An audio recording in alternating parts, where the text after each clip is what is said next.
Let's make a pattern for a fitted mask using just the measurements of your face. Let's get to it.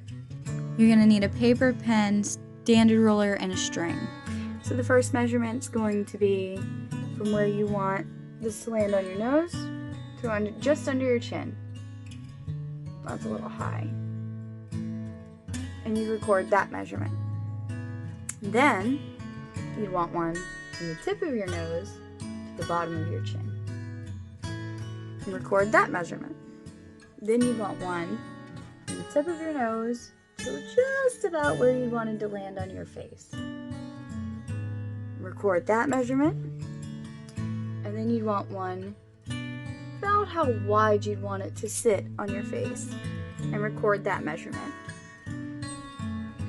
So after you've taken your face measurements, you're going to want to take your total face measurement, the one where you measured under your chin to the bridge of your nose, which for me that was 5.5 inches. And you're going to want to subtract from the tip of your nose to the tip of your chin, which for me was 3.25 inches.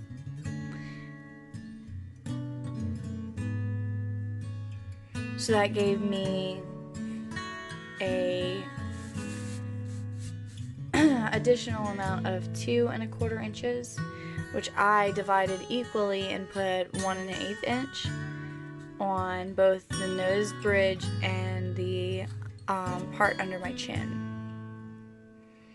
The distance from the front of your face to the edge is going to be the full width of your mask, or one side of the full width of your mask, and then you chose the distance that you want it to sit on your face, which I at the back, which is for me 2 inches. So what you want to do is you want to take that the tip of your nose to the tip of your chin measurement, and I eyeballed this angle.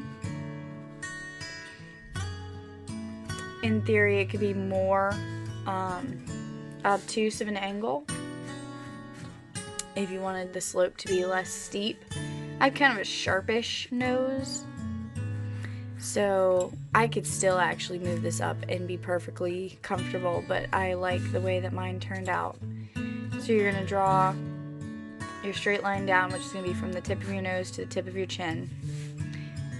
Add the straight, I made them pretty straight, lines out from the tip of your chin to the bottom of your chin, from the tip of your nose to the bridge of your nose, and then you're going to come back. I chose the middle portion of the mask, and I came roughly back the 4.5 inches and put that as the middle portion of my 2 inches, and so I measured 1 inch up and 1 inch down. That gave me the side of my mask, and then I just drew a curved line at a pretty steep curve. And I freehanded this. I didn't really take a measurement. I didn't do any of that. And this was actually just a straight line from point to point, and I used a ruler for that straight line.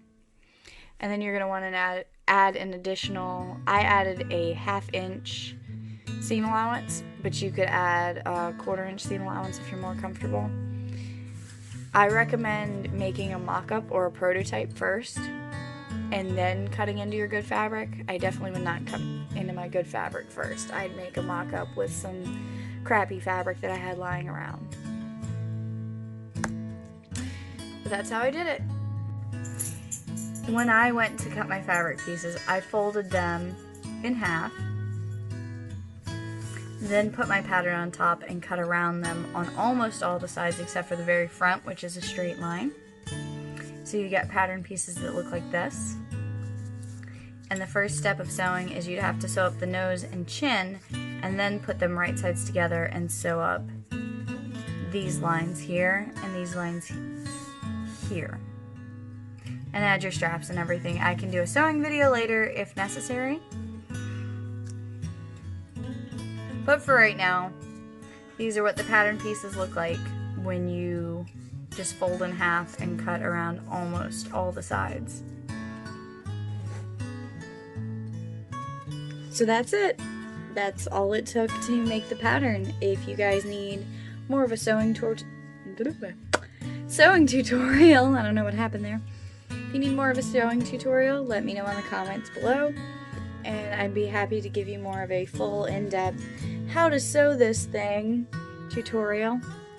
But that's all for now. Bye. I'm gonna say bye, Tabby.